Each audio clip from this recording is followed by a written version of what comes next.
বোন আমার, 12 বছর 15 বছর বয়সে তুমি কেন বিবাহের পূর্বে আরেকজনকে তোমার শরীর ধরতে দাও? আর যুবক ভাই আমার, কি বলিস কি তুই? এই পৃথিবী আর পৃথিবীতে যা আছে এর চেয়ে মূল্যবান হচ্ছে এই মেয়েটা। তো এরকম মূল্যবান একটা জিনিস ওর ধরে ছুঁয়ে তুই ওকে ওর মূল্য কমিয়ে দিবি? এত বড় জুলুম ওর প্রতি তোর! তুই আল্লাহকে ভয় করিস না তাই বলে এতটা? কি বলিস তুই? তুই কি কারো গাড়ির গ্লাস ভাঙছিস জীবনে? না। কেন ওর লস হবে? তুই কি কোনোদিন কোনো মানুষকে ঘুষি দিছিস? না। কারণ তাহলে ও বেচারা কষ্ট পাবে। তুই কি জীবনে কারো পেটে ছুরি ঢুকাই দিছিস? না। ও মরে যাবে, তাহলে ওর ফ্যামিলি ক্ষতিগ্রস্ত, লসে পড়ে যাবে। তুই কি কারো টাকা মারছিস কোনোদিন? না। তাহলে ওর ফ্যামিলি টাকার কারণে কষ্ট পাবে। তাহলে তুই কেন তুই এত ছোট ছোট বিষয়গুলো খেয়াল রাখিস যে আরেকজনের লস হবে? তাহলে তুই এই মেয়েটার জীবনটাকে তুই কি করলি?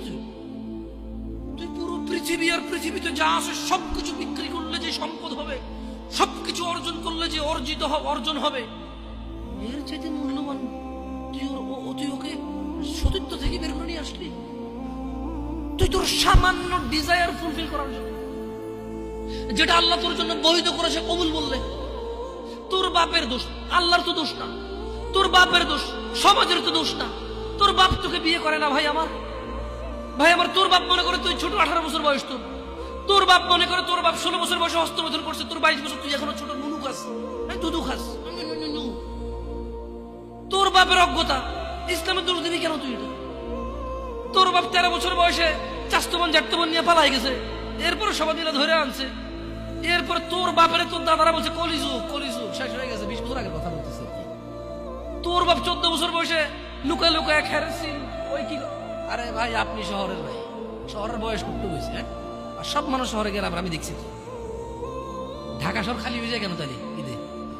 আমারে বলেন না যে আমরা না ঢাকা শহরে থেকে কিছু বুঝি না। হ্যাঁ, এবার বলবেন না আমাকে, আমি বাংলা পারিনি, একটু পারি, এবার বলার দরকার নেই আমাকে। না, আমরা জানি আপনার সব মানুষই গ্রামে, ঢাকা শহর ঈদ হলে সব খালি হয়ে যায়, ওই যায় না। হ্যাঁ, তোর বাপ ওই যে কেউ বলে না যে সুপারি বাগান চেনেন না, ওই যে খেরের চিন, এগুলো বোঝেন না বললেন না আমার। যে জামশেদ ভাই যে কন্টেক্সটে কথা বলে বুঝে আসবে। হ্যাঁ, তো সেগুলো তো ও বলার দরকার নেই। কেমন আমি জানি আপনি বোঝেন না, বুঝের ভান করবেন। আচ্ছা, তো তোর বাপে 14 বছর বয়সে এই বাঁশবাগান আশবাগানে যে জেনায় লিপ্ত ছিল, তোর বয়স 25, এখনো ছেলেটা বড় হয়নি। দোষ ইসলামের এখানে? তোর বাপের, তোর জান্নাতের প্রতি পরোয়া নেই, তোর টাকার প্রতি পরোয়া আছে। তোর বাপ তোর জান্নাত সেট করতে চায় না, তোকে নাকি ভালোবাসে। তোর বাপ তোর ইজ্জতের পরোয়া করে না, তোকে নাকি ভালো।